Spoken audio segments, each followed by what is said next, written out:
আহিব যাব বিজেপিত আছিলোঁ দ্বিতীয়তে আকৌ আহি গ'লোঁ। কি অসুবিধা পাইছিল বিজেপিত?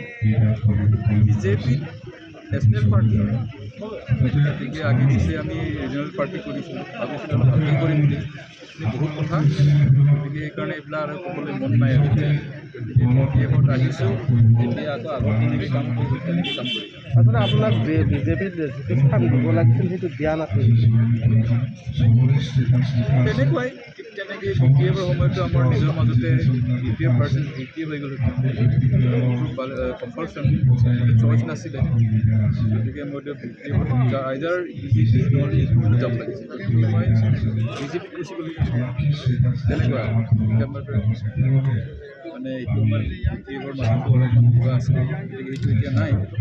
পাৰ্টি ভাৰ্চেছ পাৰ্টি আছিল, সেইটো আমাৰ চিফ মহোদয়ৰ আহ্বানত লোকসভা নিৰ্বাচনৰ পূৰ্বে আপুনি যোগদান কৰিলে আকৌ বি পি এফত, কি ক'ব পাৰে? চাওক, লোকসভাৰ নিৰ্বাচন ক'বলৈ গ'লে আমি 2014 চনতো বি পি এফ বিজেপি আমি প্ৰাৰ্থিত্ব দিছিলোঁ চন্দনমোহন ডাঙৰীয়া। তাতো কিন্তু আমি জিকিব নোৱাৰিলোঁ, কাৰণ ভোটটো ট্ৰান্সফাৰ নহয়, বিজেপিৰ পৰা বি পি এফত নাহে, বি পি এফৰ পৰাও বিজেপিত যাবলৈ অলপ টান। গতিকে আকৌ ছেকেণ্ড আছিলে 2019 চনত কমলা ৰাণী বাইদেউ, আমি লাগিছিলোঁ কোকৰাঝাৰ সমষ্টিৰ পৰা আকৌ বি পি এফৰ সমৰ্থনত। এতিয়া বিজেপি শক্তিশালী আছিল, ইনভিনচিবল বুলি কৈছিলে, মানে বি পি এফক হেৰাব নোৱাৰে, কংগ্ৰেছ শূন্য ভাৰতবৰ্ষক হ'বলৈ গৈ আছে।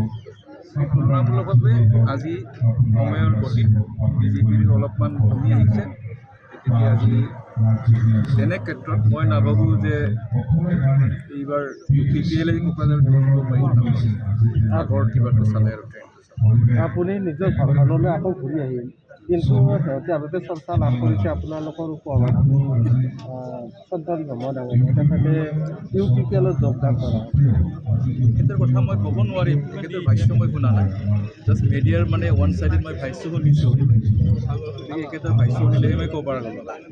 অলপ জানা বুজা মানুহ ক'বলৈ গ'লে, তিনিবাৰটো মন্ত্ৰী, গতিকে যোৱাবাৰ আমাৰ মুখ্যমন্ত্ৰীৰ এটা প্ৰস্তাৱ আগবঢ়াইছিল আৰু এই প্ৰস্তাৱটো মই কাৰ্যত পৰিণত কৰিবৰ কাৰণে মই চেষ্টা কৰিছোঁ।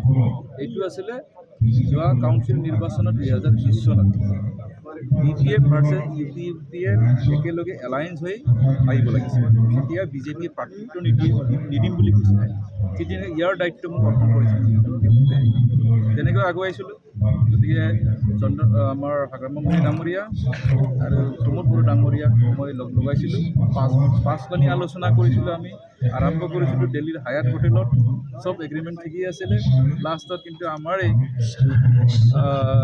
ছিনিয়ৰ বি পি এফৰ সেইটো সময়ত মন্ত্ৰীত থকা একেসকলে আপত্তি কৰিলে যে কোনো পধ্যে ইউ পি পি এলৰ লগত আমি এলায়েন্স নকৰোঁ, গতিকে ইউ পি পি এলৰ লগত নাম্বাৰ 9 একেবাৰে।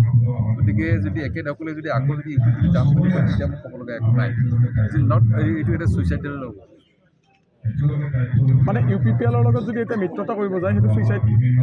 ইউ পি পি এলৰ মিত্ৰ নাই, চন্দ্ৰমোহনৰ কথাটোৱে কৈছোঁ, আমাৰতো ইউ পি পি এলৰ লগত কোনো মিত্ৰতাৰ কথা নাহে।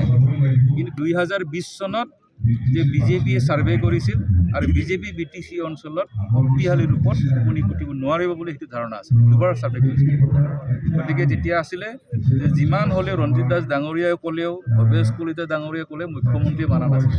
গতিকে ইউ পি পি এল আৰু বি পি এফ একেলগে অহা, হাগ্ৰামা মহোদয় চিফ হ'ব, তেনেকুৱা আছিল এইটো সময়ত। কিন্তু দুৰ্ভাগ্যবশতঃ আমাৰ এই বি পি এফৰ এজন জ্যেষ্ঠ নেতাই আপত্তি কৰিলে।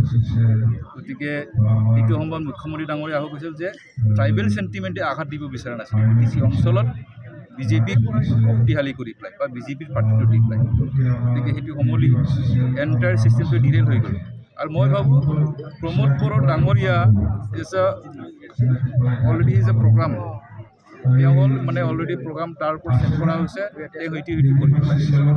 বড়োলেণ্ড আন্দোলনটো হাইজেক কৰিব লাগে, বি টি চি সুন্দৰভাৱে চলি থকা 6 চিডিউল এইটো হাইজেক কৰিব লাগে, বেলেগ ফালে লৈ যাব লাগে।